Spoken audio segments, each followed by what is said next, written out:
આપણે જોયું તે મુજબ કે ભાજપ અત્યારે કોઈ પણ પ્રકારે ભરતી કરી રહ્યું છે અને જેટલા પણ કાર્યકર્તાઓથી લઈને હોદ્દેદારો અન્ય પક્ષના આવતા હોય ભાજપ તેને વેલકમ કરી રહ્યું છે। ત્યારે જે લોકોએ અત્યાર સુધી કેસરિયા કર્યા છે તેની વાત કરીએ તો 20 વર્ષની અંદર એટલે કે 2003 થી જોવામાં આવે તો 100 નેતાઓ એટલે કે કોંગ્રેસની સદી થઈ ગઈ છે।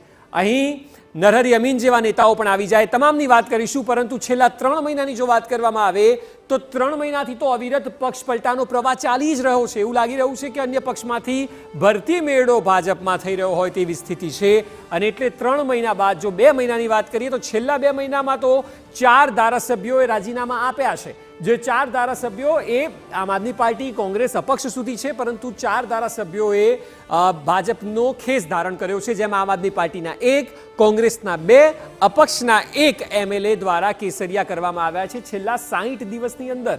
આપ જુઓ, ડિસેમ્બર મહિનામાં સુરત આમ આદમી પાર્ટીના ભૂપત બાયાણીએ પાર્ટી છોડી હતી। પાર્ટી પાસે 5 ધારાસભ્યો હતા, એમાંથી એક એ છોડી એટલે 4 વધ્યા। ચૈતર વસાવા પર જે અત્યારે ગુનો ચાલી રહ્યો છે એટલે જેલમાં છે। એ સિવાય વિજાપુરના ધારાસભ્યની વાત કરીએ તો સીજે ચાવડા કે જેઓનું નામ સૌથી વધારે ચર્ચાયું હતું 2019ની લોકસભામાં અમિત શાહ સામે લડવામાં, અને ત્યારે તેઓ કોંગ્રેસના કર્મનિષ્ઠ કાર્યકર્તા હતા। અત્યારે તેઓએ છોડી દીધી છે કોંગ્રેસ। ખંભાતના કોંગી એમએલએ ચિરાગ પટેલે પણ પાર્ટી છોડી દીધી છે। એટલે કોંગ્રેસના જે 2 ધારાસભ્યો છે તેમાં એક છે સીજે પટેલ અને ચિરાગ પટેલ, સીજે ચાવડા અને ચિરાગ પટેલ, બંને જણે છોડી દીધી છે। આવનારા સમયમાં અન્ય 2 અપક્ષ એમએલએ પણ જોડાઈ શકે છે તેવી સંભાવનાઓ વ્યક્ત કરવામાં આવી રહી છે।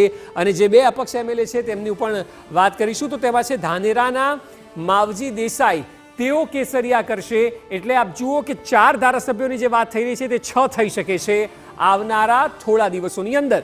ધાનેરાના માવજી દેસાઈ પોતે કેસરિયા કરવાના છે તેવા ન્યૂઝ પણ જે અપક્ષમાંથી લડ્યા હતા કન્ફર્મ છે। અને બાયડના ધવલસિંહ પણ ભાજપમાં સમાવેશ શક્ય છે। આપને યાદ હશે એક સમયે તેઓ ભાજપમાં હતા, ત્યારબાદ અપક્ષ લડ્યા, અપક્ષ જીત્યા, કારણ કે ભાજપમાં કોંગ્રેસમાંથી ભાજપમાં જ્યારે ગયા અલ્પેશ ઠાકોરની સાથે તેઓ આવ્યા હતા, અને જ્યારે તેઓ કોંગ્રેસમાંથી ભાજપમાં ગયા ત્યારબાદ તેઓ હારી ગયા, અપક્ષ તરીકે લડ્યા, તેઓ જીતી ગયા અને હવે તેઓ ફરી કેસરિયા ધારણ કરી શકે છે તેવી સ્થિતિ અત્યારે ઊભી થઈ રહી છે।